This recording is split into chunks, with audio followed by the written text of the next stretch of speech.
Morning, guys. I gotta clean up some parts to get ready for bluing, and I thought I'd do a little video to showcase some other Brownells products and show you what you can do with your sonic cleaner other than just clean your brass. What I have here is the Hornady Lock and Load Sonic Cleaner. It's the 2-liter, and primarily what I use it for is cleaning brass, but sometimes when I have some parts that are super oily and grimy, I like running them through the sonic cleaner first before I clean them further and polish them to get them ready for hot bluing. Like I said, this is the 2-liter one from Hornady. I'm going to go through a couple of these functions for you real quick while I get this thing set up. This is how you adjust the time. You can go anywhere from 5 minutes up to 30 minutes in increments of 5. For this, I'm going to use the heat.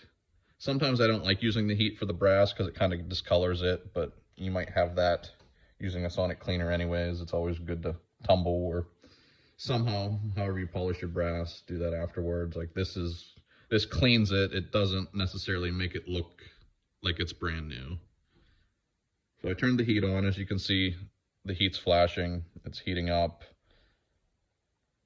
Right now it's currently under normal, but there's also a degas option, and it just kind of vibrates the solution a little more and gets the air bubbles out. I mean, it's primarily for your brass because you put it in there and there's not always going to be the solution completely inside your cases, and the degas kind of moves them around a little bit to make sure that you get them completely submerged. I will throw it on for this just for the heck of it. It's not going to hurt. This is the solution that I use for cleaning the brass. I've cleaned other parts with it, never had an issue, but it's supposed to be specifically formulated to clean brass. And then this stuff I just grabbed off Amazon. It's a whole gallon of it. It's relatively cheap, but if I'm cleaning a bunch of stuff that's not brass, I'll mix that up.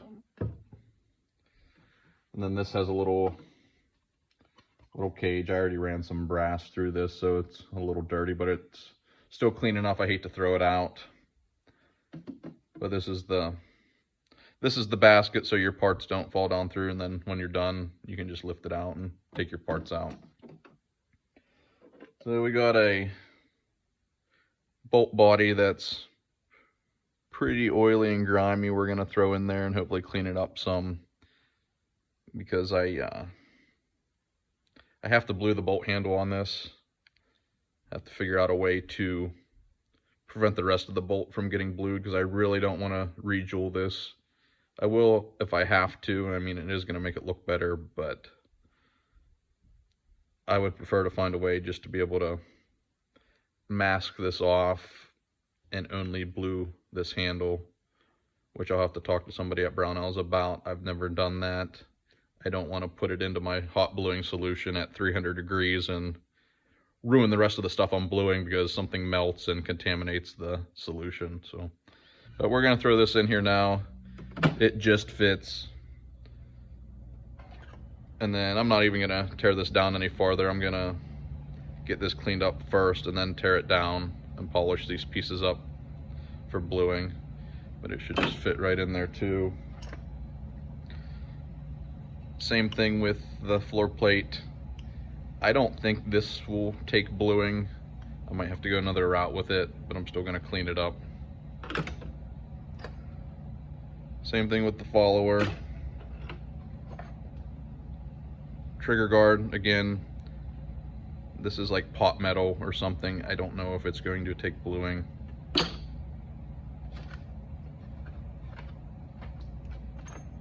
Now the screws, I mean, obviously I could clean these up by hand, but while I'm running the solution, I might as well anyways. And once they're clean, what I'll do is, if you can see here, they're nicked up a little bit, so I'll hit them on the belt sander, clean them up, polish them, and they'll look like new. Throw those in there.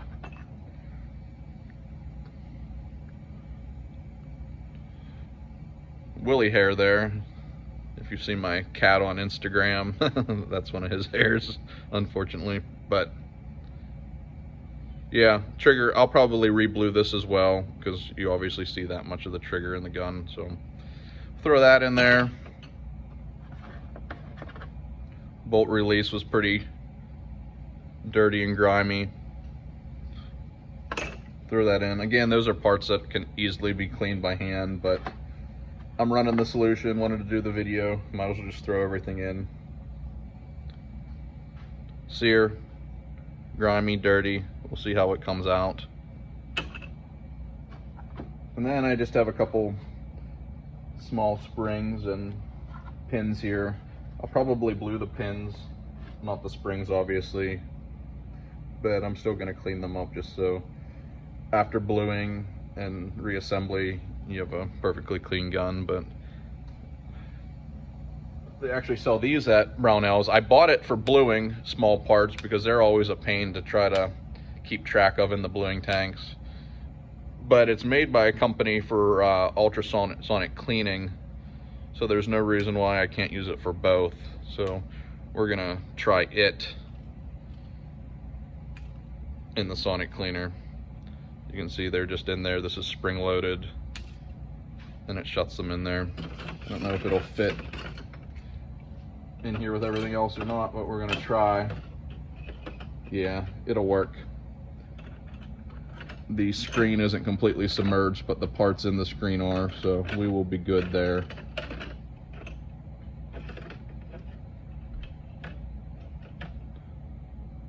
So yeah, fold down the handles of the basket so you can throw the lid on.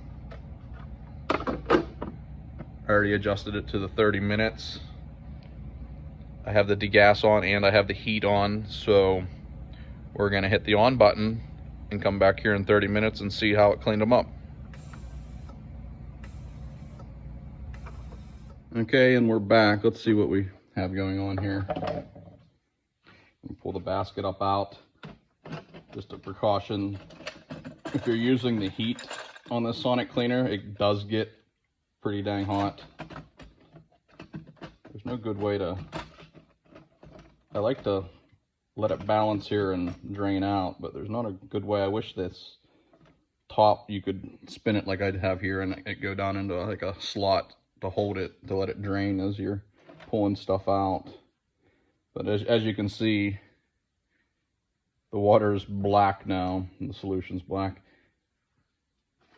It'll be the last round for it. It's gonna get dumped.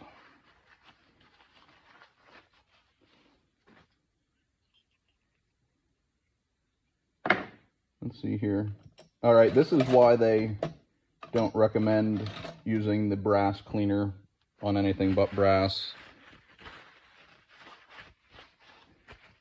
As you can see, it discolored it here a little bit. Not a big issue for what I'm doing, being that I'm polishing everything and re-bluing. But this is a great example as to why not to use it on stuff that you don't want to get discolored. Cleaned it up pretty good. This was pretty grimy down inside here. Same thing with the bolt shroud. This gun was really oiled up, but